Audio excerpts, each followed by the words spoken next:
Throughout this discourse, keep in mind that we're coming full circle to witch hunt days. We're coming full circle to the days where people form mobs and crowds with sticks in their hand and longing to see somebody punished, to see somebody hurt, to see somebody so-called brought to justice. And it reminds me of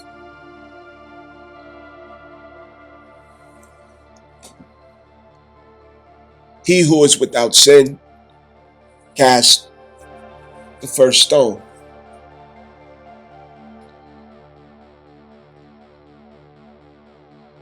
Social media is a place where there has been an ongoing trend of insight really lacking into what occurs around us. And more compassion gets lost, understanding gets lost, sensitivity gets lost, and lazy intellect for clickbait, for attention, for validation, instead of giving actual thought to what we all collectively experience. Instead, it's what can I say to get a reaction, or what can I say to be agreeable to whoever I think has the strongest opinion.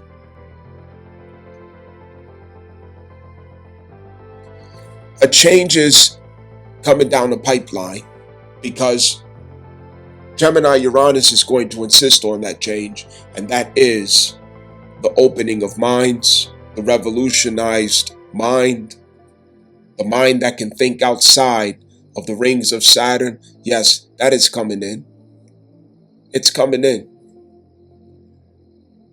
But let's never forget what it took for us to get to this point and what was learned within the confines of Saturn. What did we learn? Anyway, I'm just here to hopefully cause us to think and discuss with those who we love. If I could cause you to have one more conversation at your home, at your community, if I can cause one more conversation to be had, it's a victory. So let's look at this together. We have to get intentional. We got to get intentional because they are certainly being intentional. And what I mean by they, the Jesuit order is certainly being intentional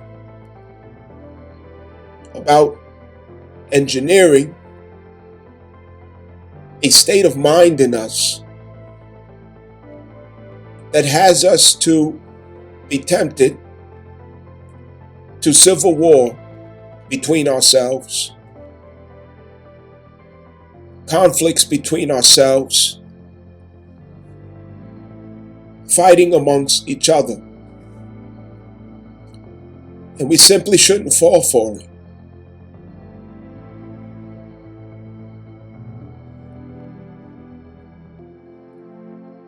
We know the world events, and we know what's meant by every one of them.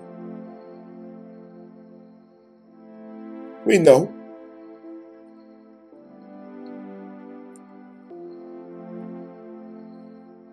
We can't be idle. We have to huddle up with who we love, huddle up with our neighbors. And those huddles should include speaking constructively about these things. Constructively. What is the call to action? What should be done?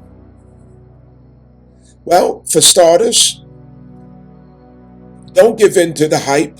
Don't participate in hatred, racism, fear mongering. Don't participate. Yes, talk about it. Examine it. Pick it apart. But don't participate in the hate.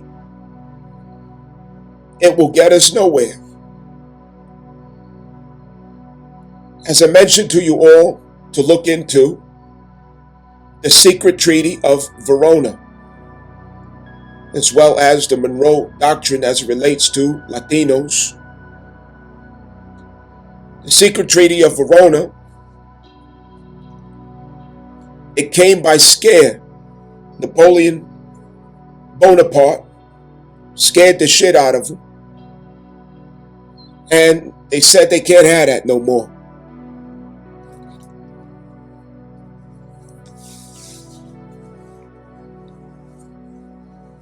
Media was described in the articles of the secret Treaty of Verona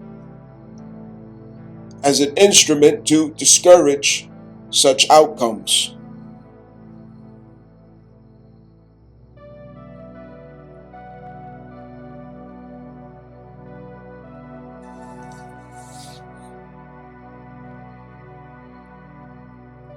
So I'm going to go into many details about what's currently taking place in our world.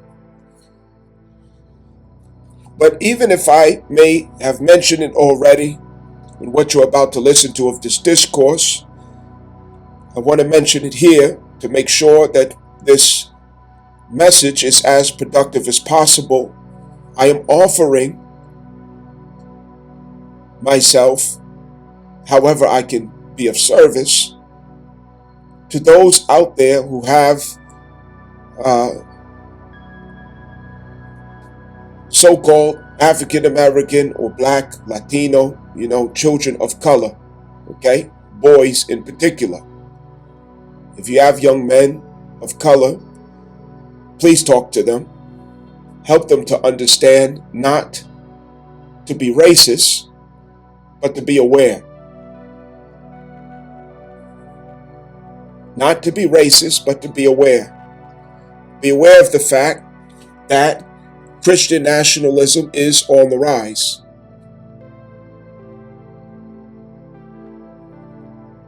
And it is the guise of white nationalism. It should not be misunderstood as being something that all white people subscribe to.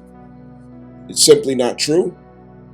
But there are those out there who zealously express it. And you can allow their own expressions to tell you what it's all about. As I mentioned, civil war is being provoked, hatred, fear-mongering, and many other vices. The youth need to understand that, especially if they are of so-called color. They have to understand that they're in a climate where people are practicing witch hunts and eagerness to see a hanging. You look at comment sections on social media, especially if you go to places such as Twitter or X, it's all out racism.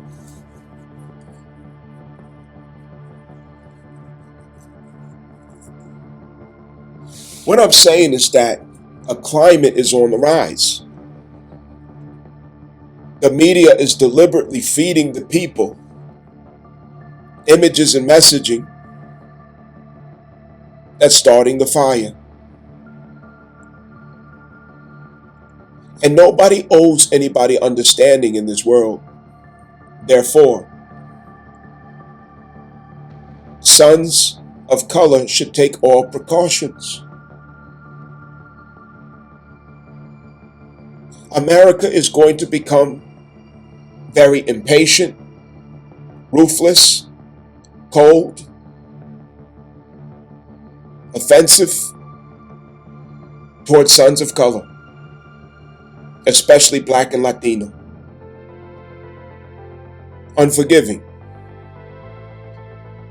They can find themselves walking to the store, driving the car, or whatever else, and you get that phone call, your son, this happened and that happened, God forbid.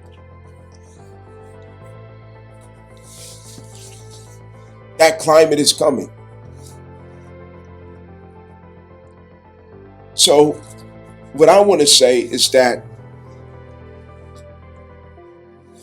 regardless of how things should be, regardless of what you could argue of how people should behave and think, of what isn't fair or what isn't right,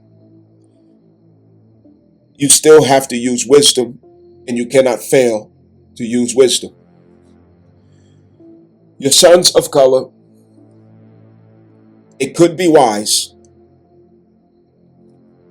if they observe a curfew and not be out in the nighttime without good reason. Don't drive your car. They need to know. Don't drive your car with loud trap music, drill music, guns and violence spewing out in the lyrics. If your tail light is out, fix it. You don't want to give reasons to get pulled over. Watch the company you keep. Pull your fucking pants up. Pull your goddamn pants up. For the love of God, pull your fucking pants up. Your image can get you fucked up. And all your cries are, oh, that's not fair, that's not right, that's racial profiling, yada, yada, yada. It's futile. Because there's truth to some things, and some things are lies and exaggerations. But the fact that there's truth to some things is already reason enough not to even argue it. You have no choice. Modify your image, your behavior, your character, the way that you represent yourself. Be mindful not to create a painful reality. Learn how to diffuse conflicts. Avoid conflicts.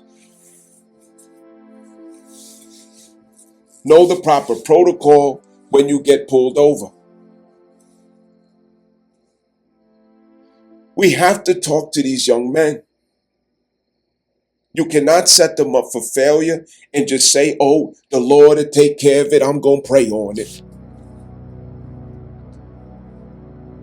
You got to talk to these little niggas. You have to make sure that they understand what's going on. And you have to do it without indoctrinating them with racism.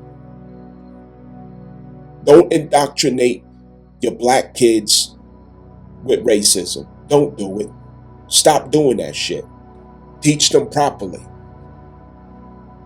Empower them with self-awareness, accountability, and the understanding that every word and action has consequence. Not the entitlement that a lot of these single mothers have in their spirit. That shit ain't gonna fly. All it's gonna get is them body slam face down on the ground or shot up. That's all it's gonna do.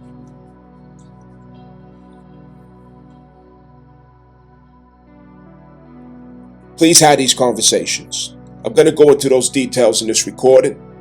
And if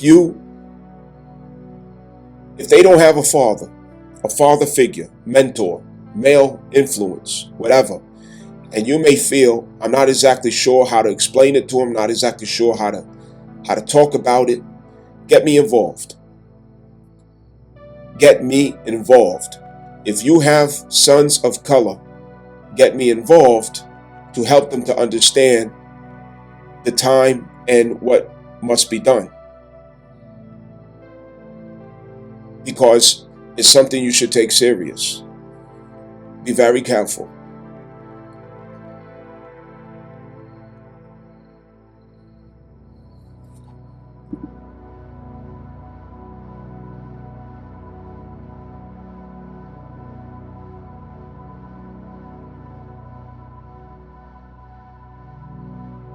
All right, usual case. I'm recording this piece in 2 segments, so maybe it won't feel or sound as natural as it could. All right, so if I happen to make the same point more than one time, you know what I mean? Okay, let's flow with it. But anyway, here's what we got. Charlie Kirk, rest in peace, got popped. And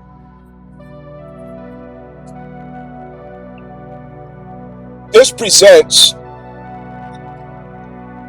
something that we all can learn from, among many things.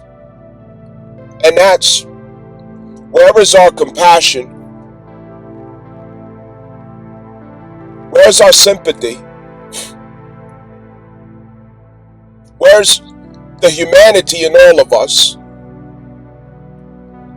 And the reason I say that is because there are many, especially of my community, who think that because of the views that Charlie Kirk had, that he deserved to get what he got.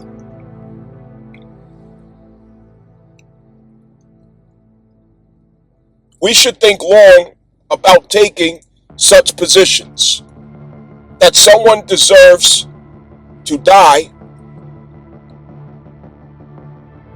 for their views and opinions.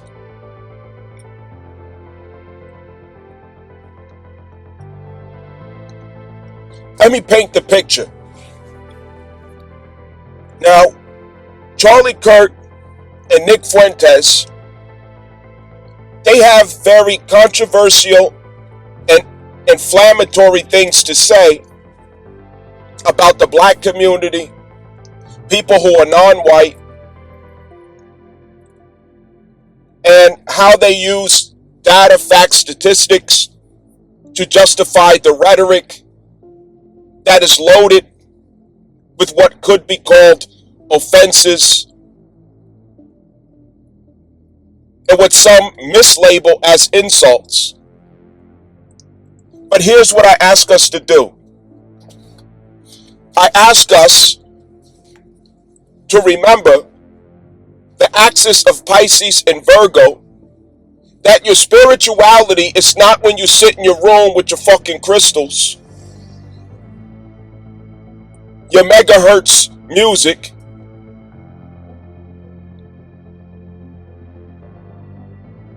your incense and your meditation circle, and escape from the reality out here where you don't get to actually put it into practice. So, after you get done reading your books, flipping tarot cards,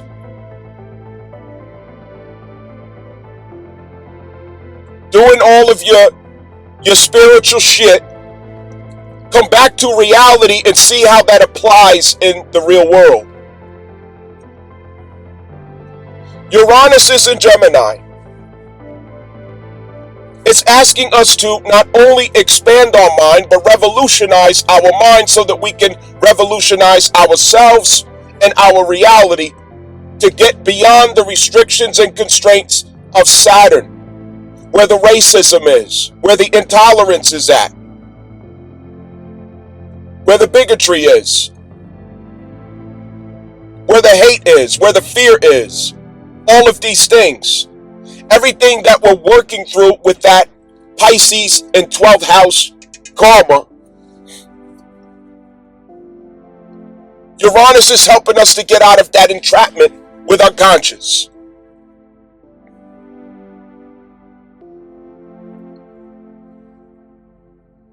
Why don't we have the ability to hear a person's true and honest opinions without being offended, wound up, set in an emotional roller coaster because someone disagrees with you or someone has a contrary opinion, idea, or perspective than what you do?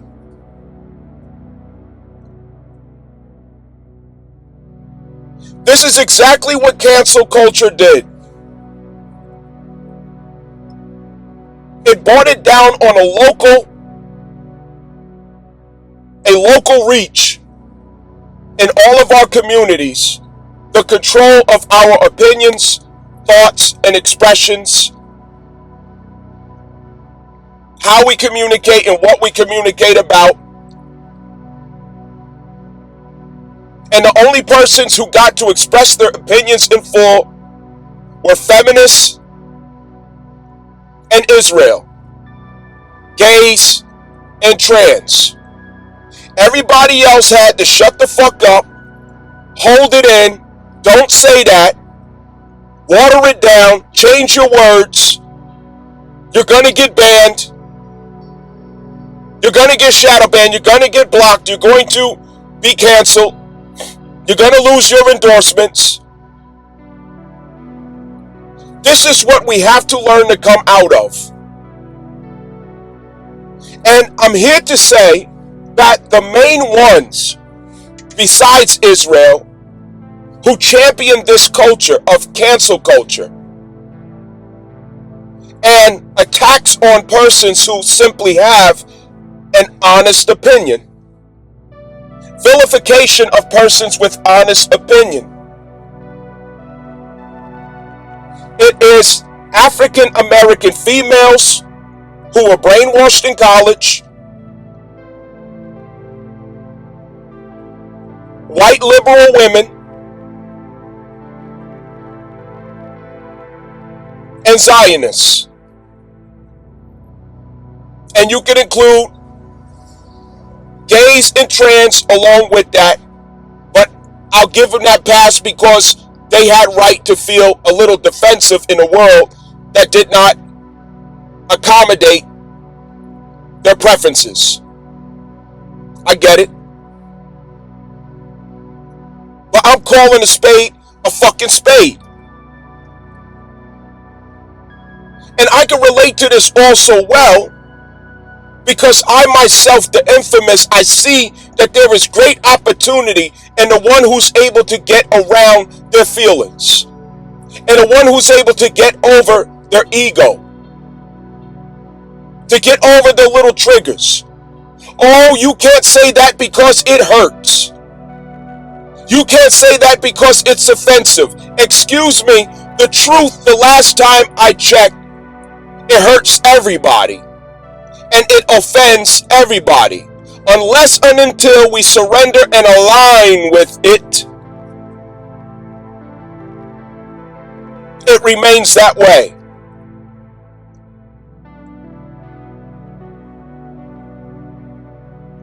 There is no feeling offended does not indicate being done wrong. Feeling hurt does not indicate being done wrong. It is not an automatic conclusion that because you are hurt or offended that somebody wronged you.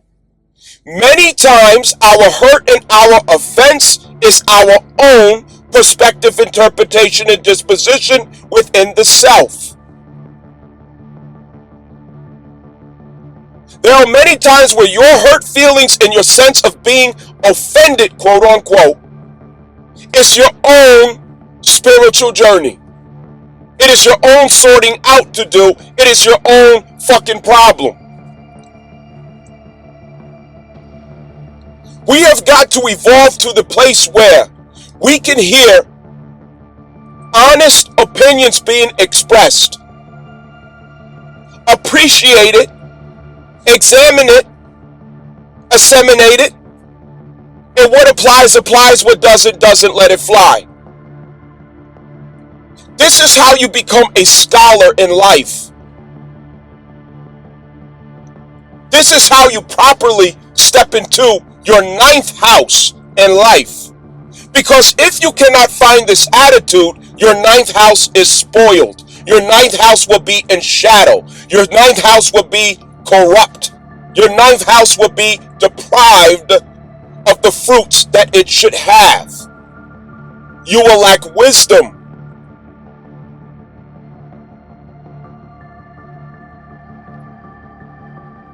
Why shouldn't I be able to sit at a table with a person who says, hey, I don't like niggas.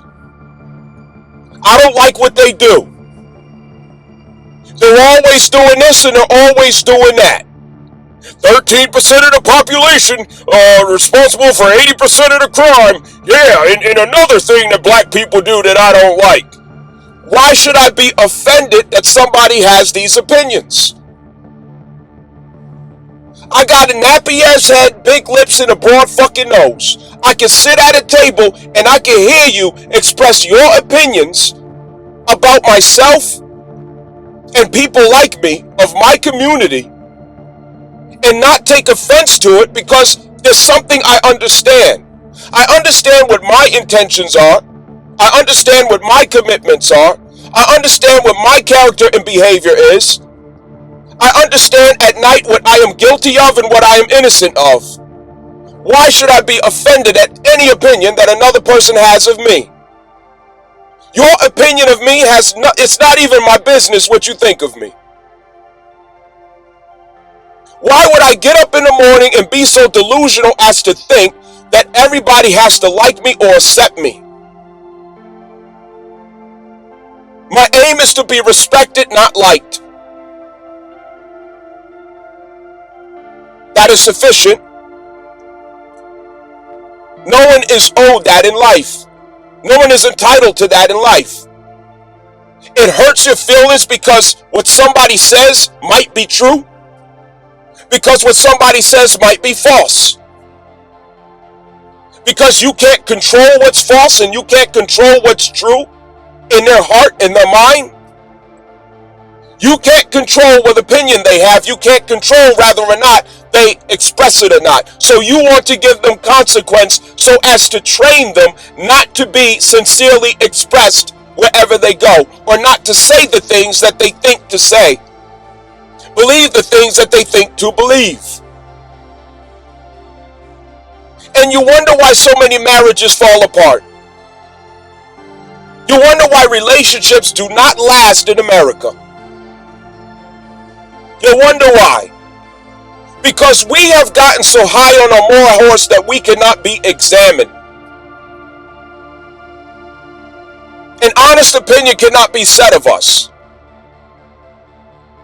And this especially has been demonstrated during the reign of feminists, starting with the Obama era up until South Node Libra transit ended. Where females exposed their own detachment from accountability and moral commitment as it relates to their expression of freedom. Not wanting to be accountable for how they abuse or misuse freedom. Somebody else has got to be responsible. Somebody else has to do the cleanup. For my behavior. For my choices. For how I decided that I would be represented in public for how I characterize my own image. Someone else should be accountable and responsible to it, but not me.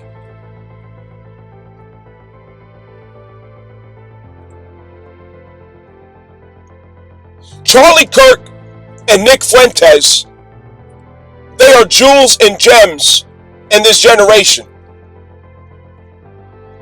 because they have the guts to be authentic. They have the guts to withstand rejection, dissent, violence, hatred, animosity. I can appreciate their work, although their work does not flatter who I am.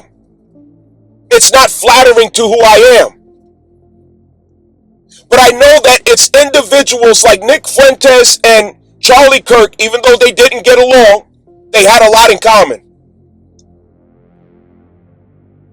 They cause us to think. They cause us to dare look into what was forbidden to look into. They cause us to dare challenge the limitations and thresholds placed upon us in scholastic discovery about our world, our environment, the demographics, our history, all in a social perspective and domestic perspective, political arena. Nick Fuentes and Charlie Kirk is exactly the type of minds that we need to spark a sense of revolution, in a sense that we can think our ways out of these loopholes that we keep going around in circles. How can we not appreciate someone who comes along and says, hey, you guys in the black community, you're doing a bad job. Look at it, look at what you're doing over there. Yes, there's a lot that I could turn around and say, hey, well, you in the white community, I could point out what you do too. But is that productive? No, it's tit for tat. That's what women do. You men out there, when you fall into that trap, I'm sorry, it's sad when you do that. And you shouldn't do it. Women are going to be women regardless. But as men, you are supposed to remain in the frame of a man. And a man doesn't do that. It's no tit for tat. Have the strength to withstand your emotional impulses and see that an opportunity is at hand. Gain a blessing from the feedback, opportunity from feedback, insight from feedback. It's a clean mirror. It's a sharp mirror. I want to know how I look to other people that I share this community with. I want to know how I look from a fresh pair of eyes other than mine or someone who's inclined to agree with everything that I say and think. I want to know how I look. I want to know the truth of what my reputation and image at the 10th house as a collective, our 10th house image, what feedback are we getting? This is what females of America miss opportunity in. Nobody can examine you. Nobody can question your behavior. Nobody can challenge your perspectives about what you're doing and who you're affecting and how it has been affecting society all of this time since the bite in feminism in the 60s in Lyndon B. Johnson's programs. Nobody can say nothing to you, especially the African American female. Nobody can examine her. Even Sherazad Ali once said this in 1980, between 1984 and 1986, and they rejected her. Kevin Samuels did the same thing, and they rejected him. They even celebrated his death. But you still miss the opportunity, so you end up cursing your own self, because the opportunity was to get the feedback that would guide you and lead you to the point of revolution. And the point of revolution is the change. The change that you realize has to take place because of the examination of scrutiny that you're able to withstand. If you can withstand the scrutiny, Virgo, you can access refinement, Virgo. And you could rise to your actual value, Virgo, to where you become invaluable, Virgo, to all those around you. Otherwise, you get what you've been getting from these leaders in feminism, in cancel culture, the captain of them all, the head of them all, the African American female. You get what you get out of that, which is a pretty outside, wigs and lashes and BBLs, expensive clothes and status, but the heart, the soul, that spirit, the character, it is shitty. It is filthy. It is of ill repute, unspeakable, shameful, because she is shameless. Is this the case for all of them? No, it is not. But there are too many witnesses from the top to the bottom who sees what the sisters, quote unquote, have done to America, and how they have misused their power to plunge America into a morally bankrupt society through the magnetism of sex and beauty and influence of the feminine principle that they've misused because they didn't understand how to use properly. The useful idiot. And Massa has sent them home 300,000 deep from the corporation's office and skyscrapers. And now the Jesuit army is marching at the gate of 19 liberal cities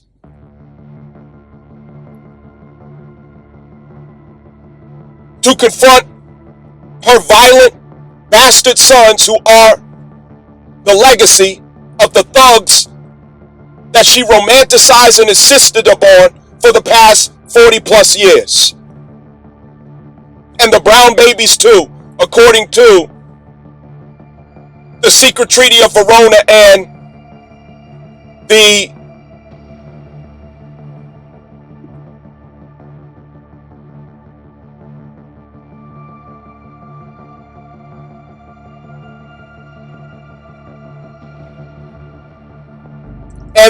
Monroe Doctrine that applies to Latinos.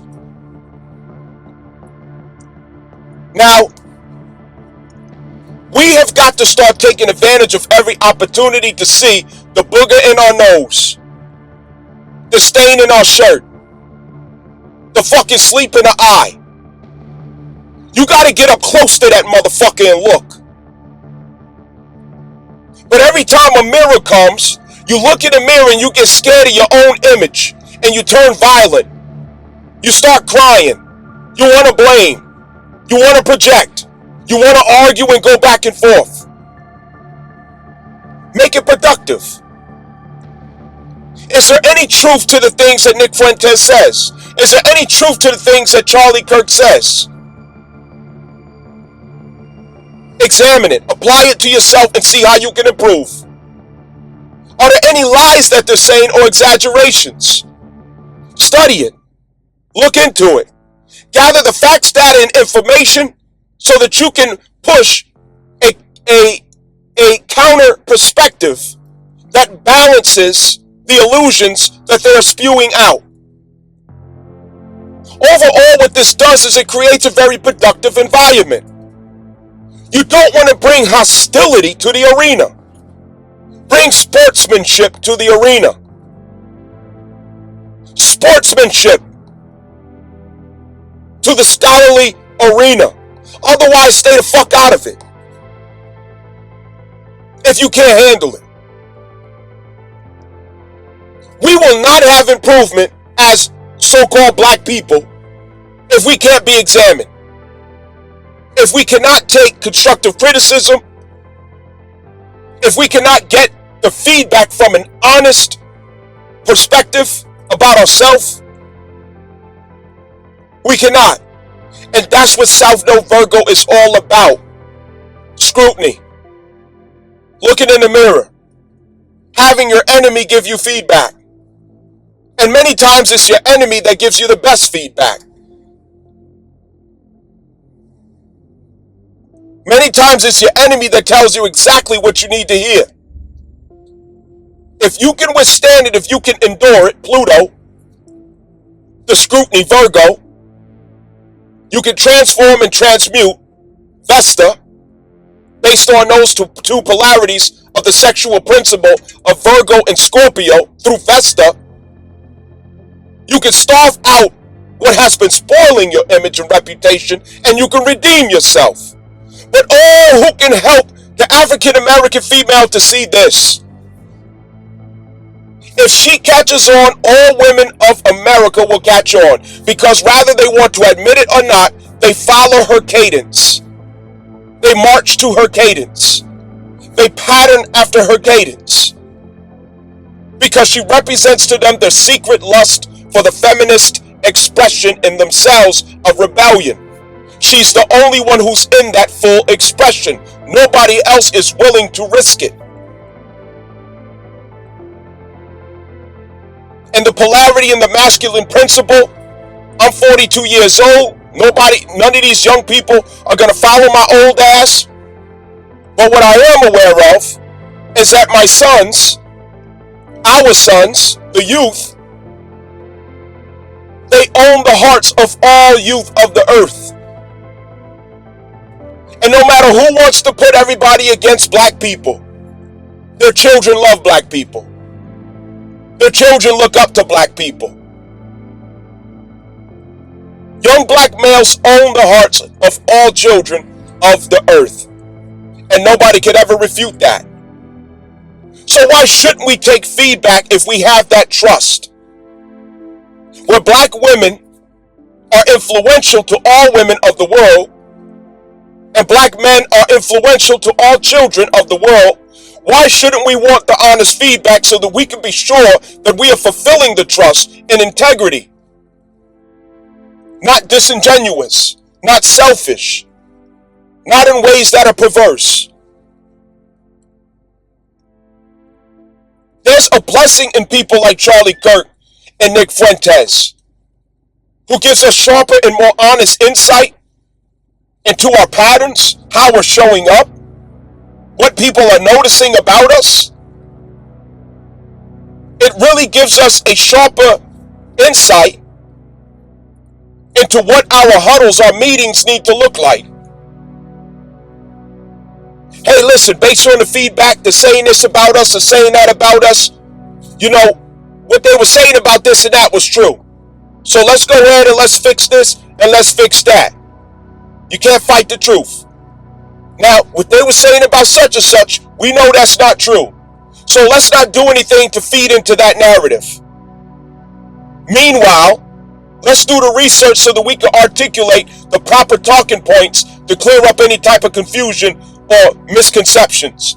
That's the proper way to huddle. Not spew racism, hatred, and offense. It's enough of that. Why would you celebrate the death of somebody who really helped you to expand your consciousness?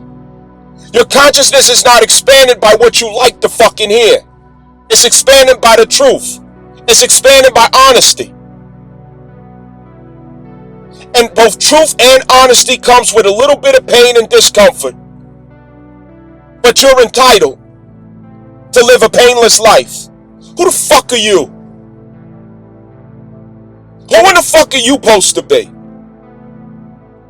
Tell me that. Niggas got this shit twisted. There's so much we really need to improve in our communities. And got the nerve that every time somebody comes to scrutinize, make comments, talk about, bring up, highlight, you're offended? Let's clarify. What are you really upset about? What are you really mad at? Is it the truth? Is it the fact that what the person is saying could be true? Is that the part that's making you upset? And why would you be upset with the truth unless you were not aligned with the truth? Why would you be offended at the truth unless you were not making the effort to align yourself with the truth? You expose yourself. That's all you do is expose yourself. It happens to me all the time. People don't like the stuff I say. People don't like the things I got to talk about. People don't like the way I say it. So on and so forth. That ain't my fucking problem. Nigga, I'm gonna be me. I'm gonna be me and I'm gonna keep it all the way real.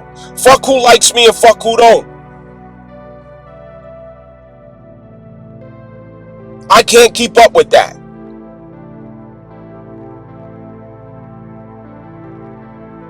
My focus is I need to be respected. That's it. After that, you can feel how you want. Fuck it. But let's not miss opportunities here. Let's respond in an upward motion. Step into a scholarly mindset. That Gemini Uranus, the journalist, the intellectual. Be a little less emotionally invested in what's being said. Instead, be emotionally invested in what needs to be done about it. That's the proper use of emotion. We got the shit backwards. Now, I know I stepped on a lot of toes with the whole female thing. Some of you are new around here and you don't know, I have a legacy of addressing these issues as it relates to feminism. I fight feminism. Understand that. And I do it loud and proud. Barbarian style. And I'm here to say, with expansion of Cancer Jupiter, we are at the turning point where the roosters come home, the chickens come home to roost, and there's going to be a lot of regret about participating in feminism as the intensity in culture turns up with a Scorpio Mars transit that brings great violence, psychological intensity and pressure, trauma, fear and terror, very dark topics. And this is no exaggeration because let me remind you that Pluto, Lord of Scorpio, as well as Mars, Pluto itself is out of bounds. And with Pluto out of bounds, it can get very ugly. It can get violent. It can become a terror. We all should be aware right now that there's a deliberate effort to start race wars, civil war, division, animosity between demographics and classes, religions, and so on. That is the duality. That's the dual nature of what's going on. And we're here through the power of Uranus to be able to see through the duality and come to the conclusion of wisdom, love, or unity. Duality is what many people are going to be struggling to find a way out of, and that has a simulation to a matrix effect. And the duality looks like polarities, opposites, one against the other. But when you're able to examine that duality without emotional investment and attachment, as I've explained, you're able to arrive at wisdom, love, or unity in your view, perspective, and recognition of the value at hand. You're able to see the humanity underneath the grievances and righteous anger. For this reason, African American males, especially, and young adolescent males are heavily gravitating toward characters like Nick Fuentes. It's because they appreciate his honesty. And just because a person's honest doesn't mean that they're accurate. It doesn't mean that they're 100% right in what they say. And it doesn't have to be. The point is that the honesty and the sincerity is what's related to. That most people are claiming to see it the way that he's seeing it.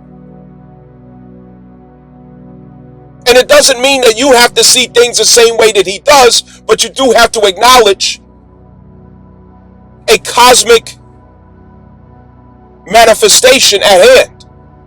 That he is chosen by the youth to be their voice and representation of what their mind wants to express, although they may not be able to articulate. It's a starting point to understand how to meet the youth where they are. You meet them in front of Nick Fuentes, his talking points. You meet them in front of Charlie Kirk, his talking points. Why? Because that's who the youth are listening to. Those are the two sides of the aisle that they're listening to. And if you know that that's who they're listening to, that's where you start at, with meeting the youth where they are, to understand what they're thinking and how they're feeling, so that you can relate to them.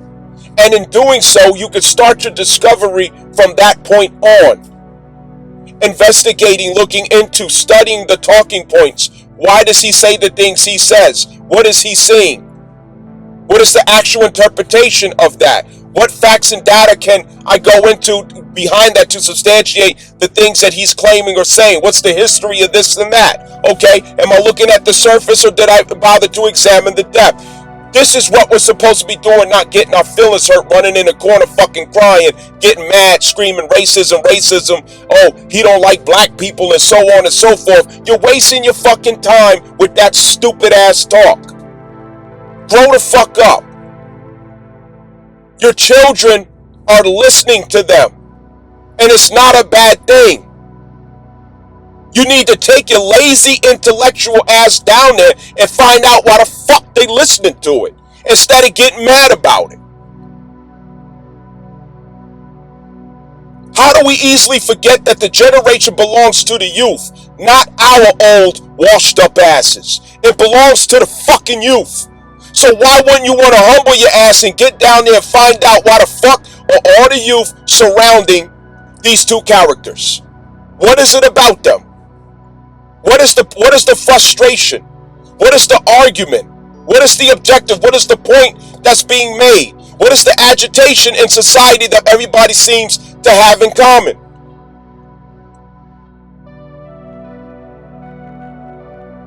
This is how you take advantage of such feedback. And not only is this in this larger macrocosm perspective, but you can also do that in a microcosm perspective within your life, in the feedback that you're getting from people locally, in your life, in your household, in your community. Instead of, oh, they hating, they don't like me, they don't like me. Did you ever think to sit the fuck down and think about the feedback that you're getting and separate what part is true and what part is not? Or do you have the courage to be honest with yourself and say what is true and not about it? But you're making it about the other person who's quote unquote hurting you, but really you're hurting yourself because of your position with truth, in which you're alienated from the truth, a fugitive from the truth. So it hurts every time the truth says, hey, here I am, I'm coming to get you. You got the picture upside down. What the fuck are you doing? Get it together. Get it together.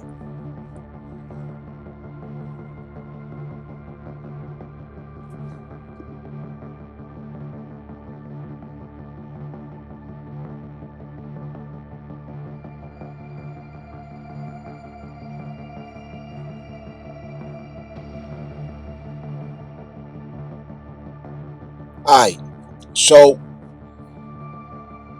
what I want to do is I want to contribute possibly to a mental health check, you know what I mean? I want to bring to the forefront of our minds and imagination of the fact that with the North Node at Pisces and also with Aries hosting Neptune, there can be glorification of identity and very negative, hostile temperament in the shadow of Aries, okay?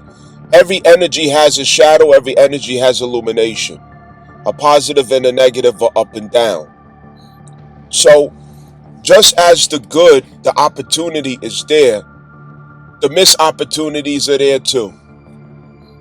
And we as man and woman here in Earth, we fall subject to, we participate in both sides of that. Every one of us. And with Neptune and Aries, it's romanticizing war. And that's not only in the fact that, as we see, war is being romanticized, even with our own country. You know, I'm going to change the Department of Defense to Department of War. But yet, you have such more pertinent and demanding things to address, you know, the homelessness, the affordability of, of the Americans to marry, raise children, buy buy homes, have a decent career. You know, these things you would think would take more priority, but instead there's a romanticizing of war, nationalism, dirty agendas. Israel's all up in the mix, you know what I mean? To the point where you can't tell if this America or fucking Israel, And the media is going to do a very good job of pushing propaganda, as we do have a very active Pisces energy available. That Pisces energy can be used for good and bad. It can be used for fortune or misfortune. Let's understand that. Illusion is neutral. It's neither good nor bad. Illusion allows imagination, heavenly forces, and artful expressions to incorporate spirit into the physical reality. And that could lead to escapism. It could lead to propaganda. It could lead to, us being visionaries in our life and taking a better command of what we have going on. It can lead to the most inspirational, artful expressions. It could bring down beauty in concepts like we've never seen or heard before. However, propaganda is going to be a leading theme, and we have to learn not to trust what we see and trust what we hear, but you have to tap into your clairvoyance. You have to tap into your clairvoyance and your intuition to have that discernment. You've got to clarify that in your heart. Listen with your heart, listen with your gut. See and listen through your clairvoyance. You can't take anything at face value of what takes place in this world at this point. I mean, it was always the case, but now more than ever. There is a desperation to keep the people fighting each other, divided amongst each other, in confusion with each other, separated, angry and pointing of the finger, keeping us fearful of each other. I'm afraid of you, you're afraid of me, and because I'm afraid of you, I'm going to act like I'm greater than you. You're afraid of me, so you're going to act like you're greater than me. The projection of fear hides itself in arrogance, over aggression, narcissism, the insecurities and low self-esteem. And with us having Jupiter transiting Cancer, nationalism is the leading topic right now. Nationalism. Who's the superior this and who's the superior that? I'm this color and you're that color. Your color does all of this and my color does all of that. All of this is the duality, okay? This is the realm of dualities that are being exposed because of the thinning of the veil and our ability to read what always was there, but now there's no veil to hide it. That's all it is. It's not new. It's just that we were hiding it before. There was a veil there before. And this is why I say, don't take personal the opinions, the thoughts, the feelings that other people have that may not be traditionally or politically acceptable. Don't take offense. Be the journalist. Be the journalist. You don't have to attach to what you're hearing and what you're seeing, but be present so that you could absorb as a witness the read of the room, the read of the environment, the read of the country, the status of your world, because in that is our collective exercise to grow and evolve. But if we're taking everything personal, just as I gave the example with personalities like Nick Fuentes, right? He is even a self-proclaimed, okay, racist or, white supremacist, so on and so forth, However, I'm also able to see as a so-called black person that he makes good points. He makes relevant points. His points are not refined. It doesn't carry much wisdom, but it does carry honesty. And it is being related to by the youth. It is being received by the youth. He's also being received by many black males, not black females. So what I'm saying is that's an observation. We don't have to go so far as to every time we hear something, you emotionally attach to it, and that's when you miss the opportunity to extract from it. That's when you miss the opportunity to assimilate it. That's when you miss the opportunity to benefit from the ethereal energies that are available in the environment. I could get a read from that. That could teach me what is the mindset of the youth today if he is so popular. Why are all of the young males listening to him? Why is he able to say all these racist things, yet black males gravitate toward him, but black females don't? See, if I take everything that he says personal, I miss the whole opportunity of extracting from what he's saying. Everything don't have to be taken so fucking personal. Stop fucking crying. You're getting your feelings when somebody says something that's not politically correct, when somebody says something that is not rehearsed, when somebody says something that's not traditional, when somebody says something that's not written in the script. Newsflash, Uranus is in Gemini. Fucking get used to it. Get over yourself. Get fucking used to it. Because this is exactly what drives people to do things like what we're seeing, even though I know it's a psyop, okay? Where somebody going on a rooftop and, doing something terrible because on the internet they got their feelings hurt.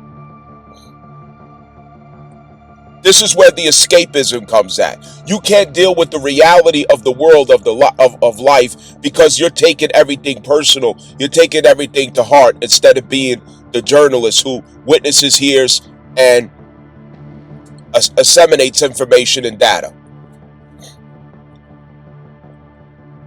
All of this personalization, it's causing a lot of problems. It will continue to cause a lot of problems.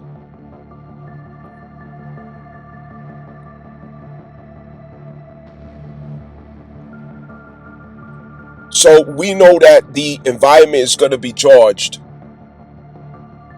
with this kind of energy. And it's a good time to get into the mindset to navigate it in healthy and productive ways.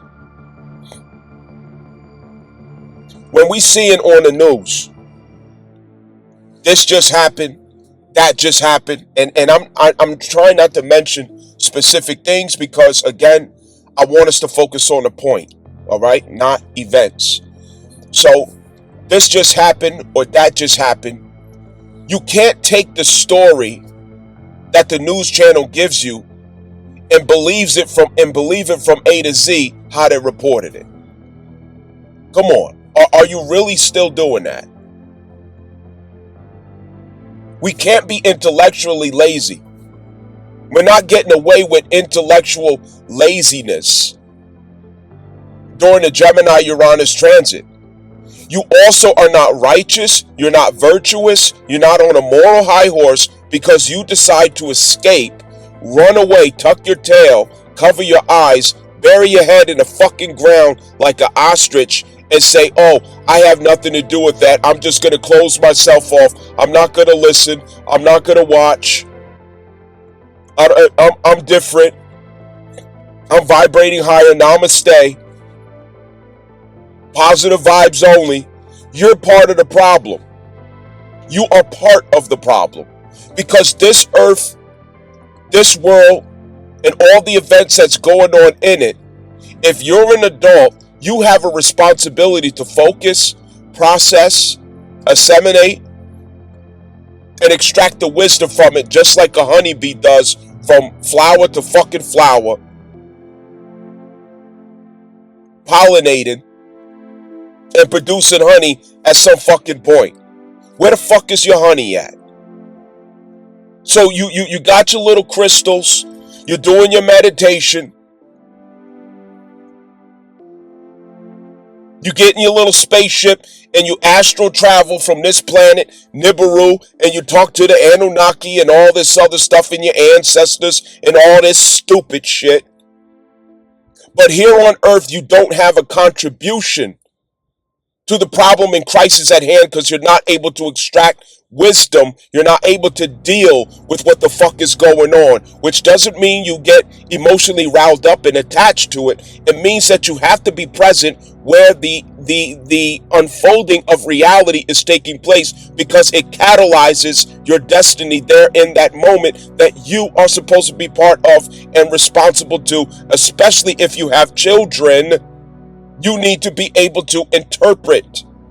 You need to be able to decode and teach. And you use live events to demonstrate what you understand of yourself and of your spiritual journey or your downloads, your revelations, however you want to call it. You have to weigh it against current events. Astrology has to be weighed against current events. You cannot continue on this pathway that feminists and gay motherfuckers is out here doing with astrology, which is pure fucking bullshit. It don't help the people. Regurgitation of the same things for fucking decades. Positive vibes only. Namaste, positive vibes only. Oh, so you can detach from the things that no longer serve you. So we can let go of the things that no longer serve us. Well, it's time to shed away the things that no longer serve us. They have nothing else to say. And it's because they spend their time hiding, running, escaping, and not dealing. So they don't have wisdom. They're void of wisdom. Where is your courage? Where's your fucking guts? Where's your courage? Where's your guts? Oh, I can't handle that energy. That energy it just disturbs. Oh, my energy. No, you're fucking selfish. Nobody told you have to take everything that you hear and see personal. But you do have the responsibility to look You're going to look at this shit because it's your world. It's your world. And how can you give your portion of solutions, your portion of contribution, if you are not aware of what the fuck is going on in the world? And out of your ignorance, you do more harm than good. Even though your intentions are good, you do more harm than good through ignorance. And that is ignorance of what the fuck is going on. What happened? What event led to this? How did we get here? How did this turn into that? Because you don't care about your world, your ignorance ends up doing far more damage. Far more damage than your so-called righteous intentions. Your escapism. You have to get involved. And it don't mean that you have to get on a loud horn. It means you have to maintain awareness of the current events of your life and weigh them against your spiritual understanding. Extract that wisdom and be prepared with it to respond appropriately according to the energies available in the catalyzation of events in our life that's meant to serve our spiritual evolution. That can't happen with you tucking your tail, running, and hiding.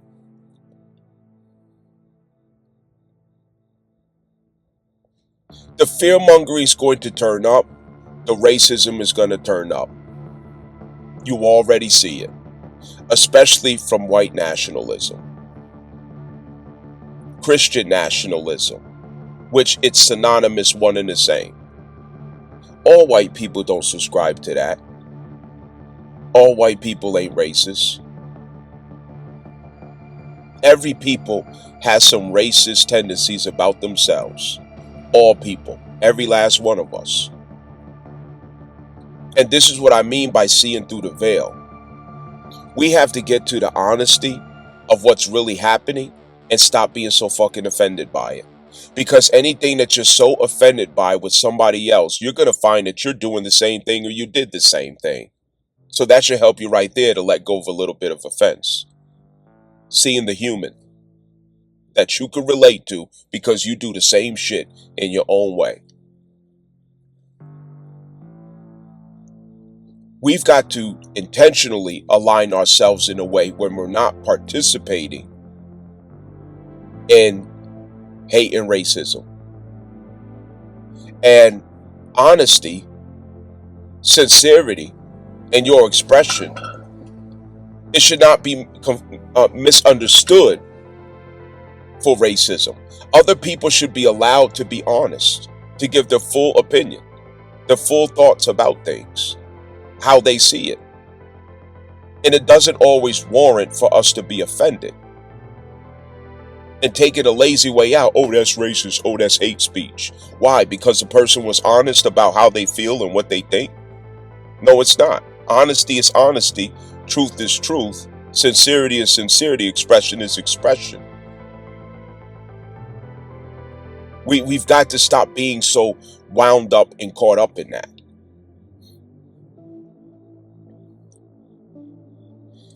With nationalism expanding through Jupiter and Cancer, people are going to take a lot more sensitivity and pride in the flag that they stand in front of or behind, and the heritage or legacy that they would want to claim through that. And we should respect the fact that this clandestine mentality is downloading, and it shouldn't be something that we are offended by, but it's something that we should be present and learn from.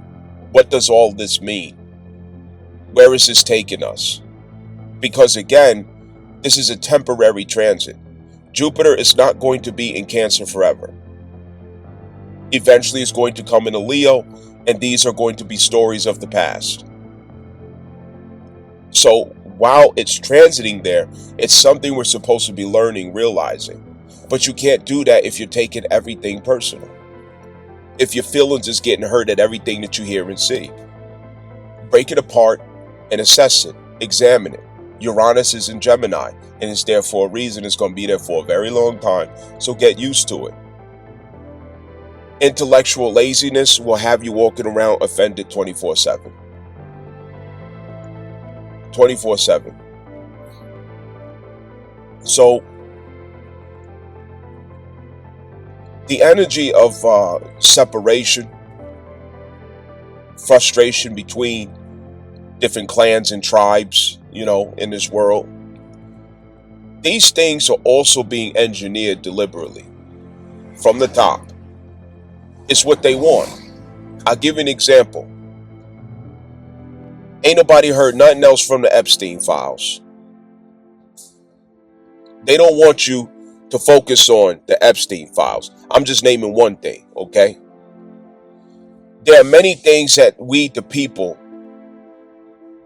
could hold our elected officials accountable for, that we could question them about, that we could scrutinize them about, as we should, because we elected them. We're supposed to keep pressure on them.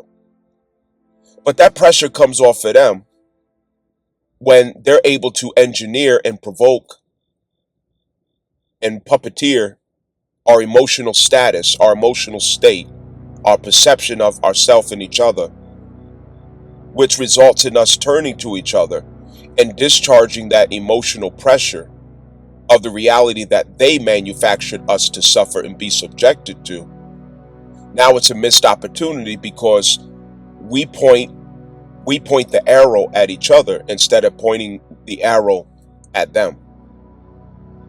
And this is what it was all about with the secret treaty of Verona that I, explained to you all to look into. The secret treaty of Verona. And for the Latin world, it would be the Monroe Doctrine. Okay, the Monroe Doctrine. The secret treaty of Verona was to make sure that there would not be a repeat of what Napoleon Bonaparte brought to a zenith of the demonstration of communistic, Marxist, or liberal rebellion and revolution. They don't want little Muhammad's to come up again. Notice I use the word little Muhammad because that is who Napoleon Bonaparte was. And there's an affinity against Muslims, obviously, and that extends from the Spanish Inquisition, which found its zenith in 1492, and ever since then they had to propagandize against, especially black Muslims, the Muslim world, and black Jews, rewriting their entire faces in history. And it continues till today. They are dedicated to make sure that you are afraid of Muslims, that you're scared of Muslims, that you're curious in a negative way about Muslims. But yet in your personal interactions with Muslims, your personal experiences with Muslims, I guarantee you that very few of you have ever recalled a negative experience with Muslims. I guarantee you. You're taking what they're feeding you and forming your opinions. You're taking what they're shoving down your throat and charging you and filling you up with fear. Oh, those Muslims, oh my God. Oh, danger, danger. Oh, the Muslims. They want you to be scared of Muslims. But the question you should ask is, if I'm able to not take this personal, what can I learn from these patterns? What can I realize or notice from these patterns? What's in these patterns that I should be aware of that they probably don't want me to be aware of? Why are they so dedicated to making us afraid of Muslims? Why do they choose certain images to put on media and replay over and over again? Why does the hip hop industry have a specific message? Who's behind these messages and who's managing these labels? Who owns these labels? Who owns and manages the private prison industrial complex that is directly tied to these labels and public school systems? And how come public school systems and private prison industrial complex have a similar reality to Section 8 housing projects? Especially in New York City, NYCHA. You go to the NYCHA projects in New York City, all the buildings look like prisons and jails. They even sound like prisons and jails when you enter and exit them. They're built like prisons and jails. The windows look like prisons and jails. So instead of taking things personal, let's get intellectual, into the ethereal, and study our world and reality without being on an emotional roller coaster throughout it, missing all the opportunities, ducking off and, practicing escapism because you don't want to deal with the emotional burdens of your decision to attach to it instead of be present with it in observation. It is much more productive to step into your ethereal as it concerns these things, not your emotional. They are trying to provoke, conjure a spirit of hatred, fear between us, racism, classism, anything to keep our attention off of them, anything to keep us from seeing what they're not doing or doing, anything to keep us from questioning and examining and scrutinizing them. They make, I have to use the right words. They do things to you with a hidden hand and then tell you it was your brother or your neighbor. They do things with a hidden hand and then tell you it was your neighbor because it benefits them to get the heat off of them and to get you to be fighting yourself instead. These are classic strategies. They're old school strategies. They're not new and it's not brilliant. It's just that we became so damn dumb following behind feminists. A society that is feeding us sex, sex, sex, sex, sex. Get to the bag. Twerk, twerk, twerk, twerk, twerk. And this is why I say African American females have hella karma coming their way. Because they were the ones who were leading that spirit of dissent in America. They were the heads of it. And African American males too, who were promoting that culture, that music here in America, the messaging that dumbed us down, that made us dumber than a box of rocks, that toxic culture. I'm not saying it's solely their fault, but what I'm saying is African Americans, as everybody knows, has a special gift that nobody else has. We have the ability to reach the hearts of every child on earth with no money. With no money, we could capture the attention and hold the attention of all of your children. And we don't even have to try to do it. It's natural. It's a gift that we have. And African American females specifically have the ability to bring influence to all females of all nations because she is their secret envy as it relates to the level of freedom and liberty that they want to enjoy without feeling shame or embarrassment for it. She symbolizes that possibility of them having that experience. So African Americans play a very unique position on the globe in and of itself. But what happens when we mislead people? When we bring people to the hellfire because of our mishandling of that trust? That's betrayal. That's mutiny. When you mislead the children and you mislead women into doom and destruction and loss and virtuous bankruptcy or moral bankruptcy, we're showing we can't be trusted. The chickens are coming home to roost. All those days of I don't need no man, using the child as weapons against the father and all this other stuff, alienating the father. You put all your eggs in one basket, believing that because massa wanted you to work for the corporation and be the unique and convenient tool, the useful idiot to destroy black families. Black women got lost in that illusion.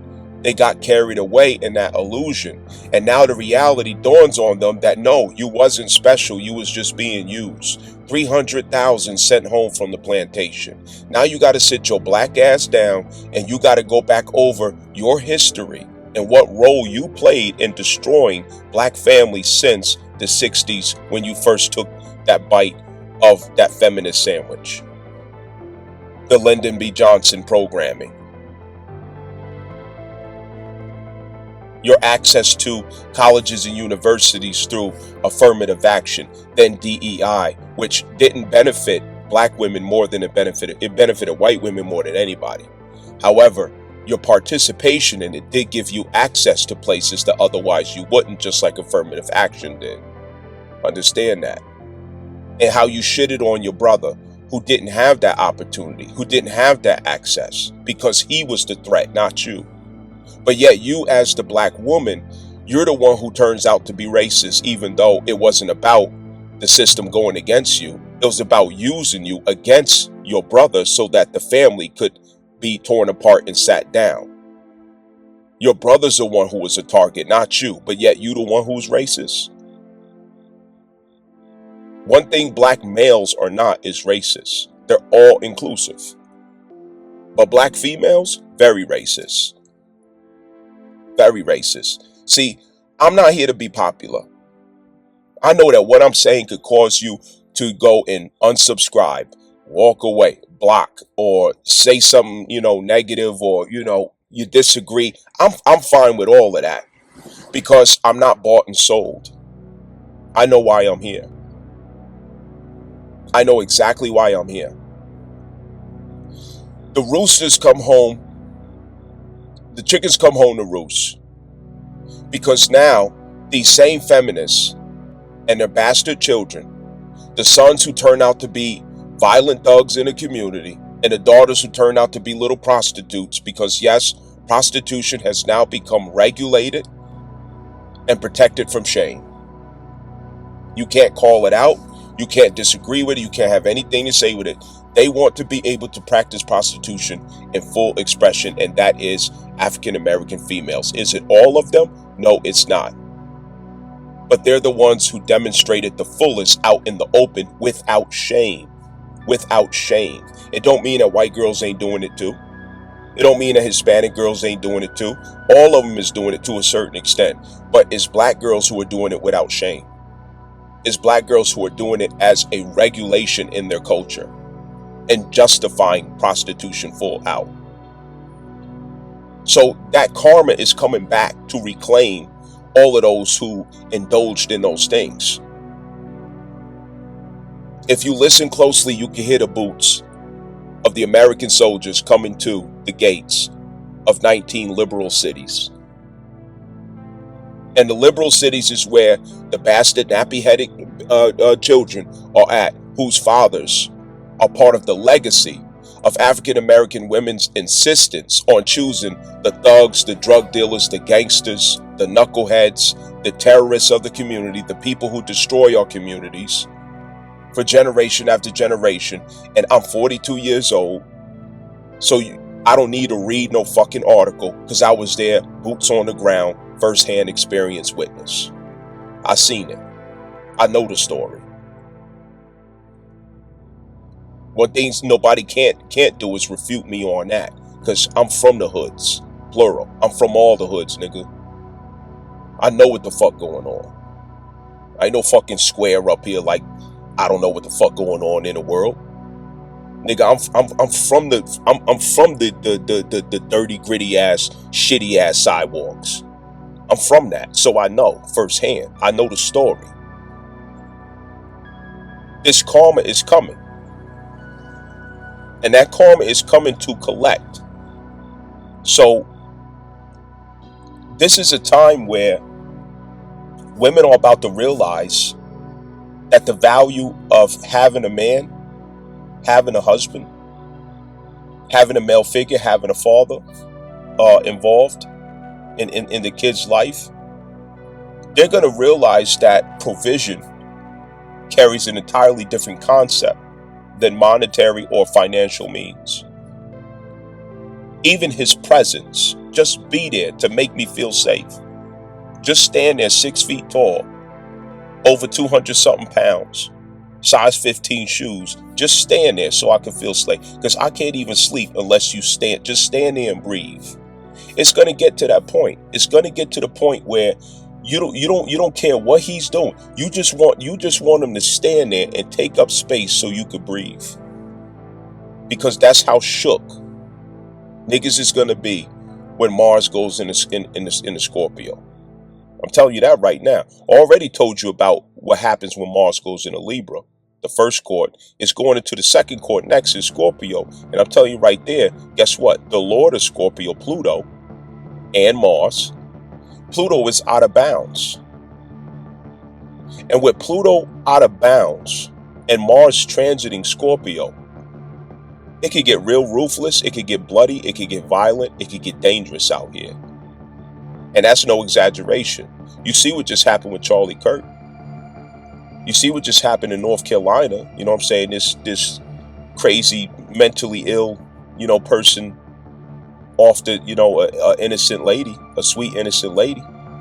You know what I'm saying? It's here. The United States has abandoned and neglected.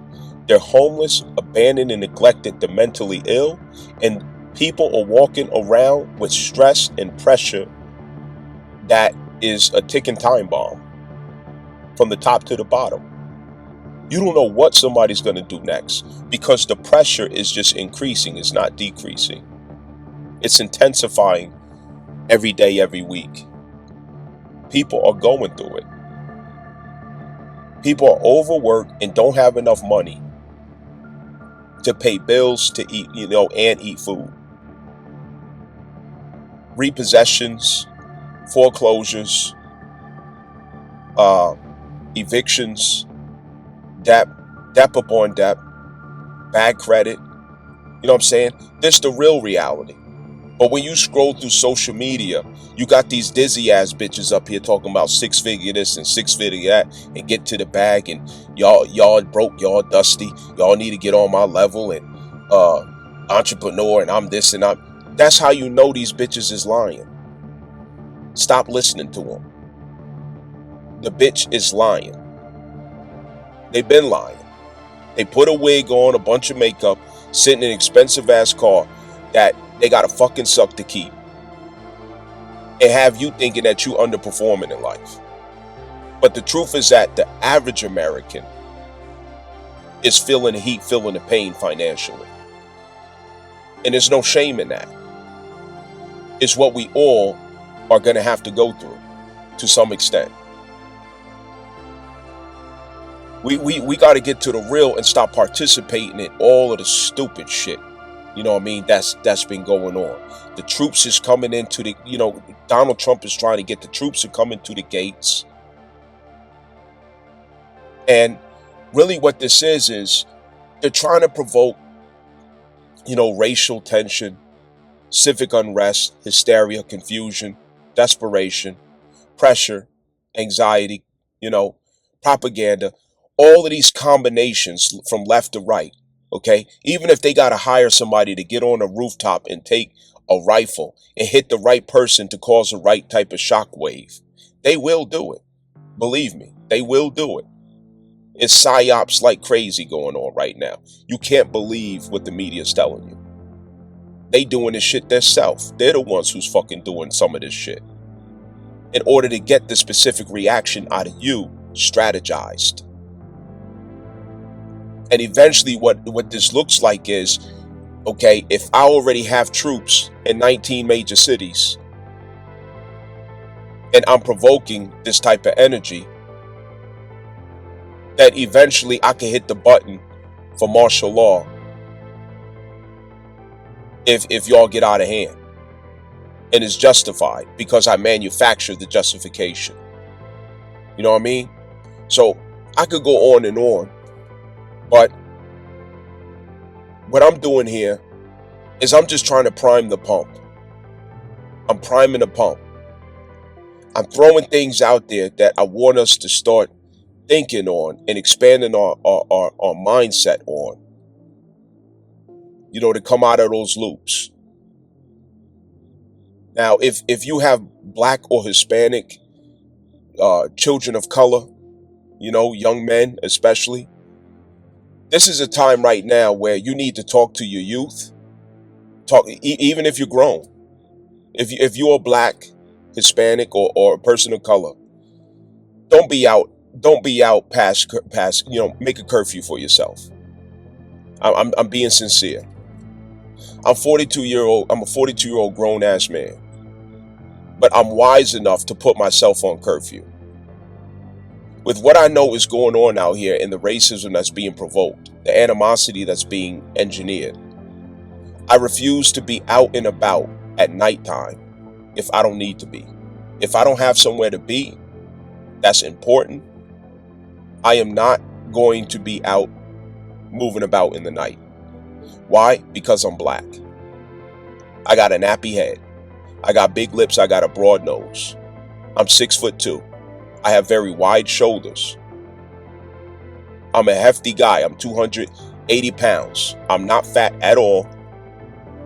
So I tend to be intimidating in some environments, even though it's not my will. And I know that some people can be scary because they believe in what they're seeing on social media. People can accuse me of something if something happened. Some white lady across the street get clocked over the head and I'm the one standing over there, and now they take my ass to jail. You know what I'm saying? So it's shit you got to be careful about. You have to watch how you move. Be very careful. Your sons, if they're black, they walk around with, dreadlocks and other cultural expressions that other people don't understand, and they get scared of you. People are scared of what they don't understand. And it's nothing you could do about that. Notice that I'm not emphasizing rather or not they should change, or rather or not somebody should look at things different way. You can't help that. You don't have power over that. But you do have power over how you strategize. So your young men should not be out at night. Oh, they should be able to be free. They should. See, that word should. The moment you bring that word should into the situation, you are now delusional. You are trying to refute reality. And you need to sit your ass down and shut the fuck up and find some guidance. Because you're using the word should. Please, you should shut the fuck up. That's what you should do. This ain't about should. This ain't about how it should be. It's about how the fuck it is. And right now it's dangerous for young black males to be walking the streets, to be hanging out, to be driving around town with loud music, to be smoking, to be having a pants sagging. Any type of stereotypical signaling, you got to be very careful. Because as a black man, so-called, I know I'm a Moor, but I'm saying this relatably. As a black man, so-called, I ain't scared of these kids. Because they look like my sons. I know where they're coming from. I know what they're going through. I understand them. I know I look at them like babies. But people who are not from where we're from, they don't understand that. They're scared of them. And you know what? Let's be honest. They have reason to be scared of most of them. Because a lot of these young niggas out here, these little YNs, they hide behind guns and they're emotional just like the mothers because they didn't have a father in their life. A lot of them are raised by the mothers who are very racist. A lot of them are raised by the mothers who are emotionally headspun and triggered, unbalanced, a chaotic mess. And they reflect the status of the mother. They are a mess. And the cowardice in them has them to go straight for the gun. They don't know how to communicate. And the weakness is what leads to sudden violence. Weakness is what leads to sudden violence. And so these conversations have to be had, that there has to be a new protocol, a new approach, a new strategy to how they're moving about society. They have to put away certain things that conjures, provokes, or inspires any type of animosity, offense, or accusations. They want to be careful to avoid any type of implications, potentially. You've got to sit down with your sons. Listen, as a matter of fact, I volunteer. Get the infamous astrologist involved.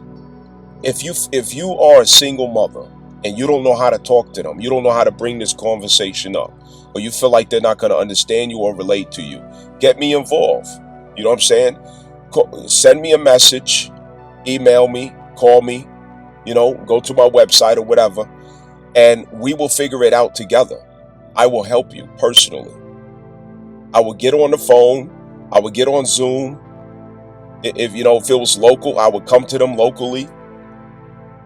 But I will help. If there's no father in the situation, no male mentorship, I will help. I will talk to them. I will help them to understand. I will explain to them that, to get them to understand that you're going to have to modify some of your freedom in order to survive. You're going to have to change your strategies. Because the heat is going to turn up and there's nothing you can do about it. And we know that everybody's not like this. All white people ain't like that. But it's what they're trying to engineer. And many people are going to fall for it. And you don't want to be the next person on the news, for something bad. It's sad that it's coming to this. But remember that we used to have the black codes right after slavery. The black codes. Y'all look that up, the black codes. This is creating terms of justification through social engineering and provocation emotionally through media, messaging, and exposure strategically. It's creating justifiable grounds for the black codes. I wouldn't be surprised if they come out with a remix of the black codes. A remix where they come out with rules and limitations on what black people specifically can do, or what Muslims specifically can do. And look at the irony that our administration is so hell-bent against Muslims,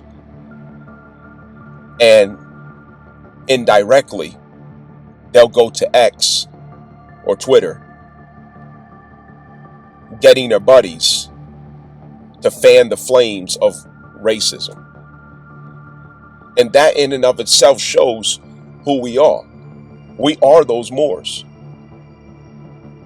And as it was in the beginning, where Romans had a hard dick against the Romans, the black Moors, it's still the same today. Since the Spanish Inquisition, it's still the same today. It hasn't changed yet. The good thing about it is the good people outweigh the bad. The people who are not like this outweigh the people who are like that. And we don't have to be so fixated on people who are of that vibration and energy, because guess what? The universe is going to clean itself. It's going to take care of them. But we do have to be mindful of how we move, how we operate. It does make a difference. So get me involved if you need me to help.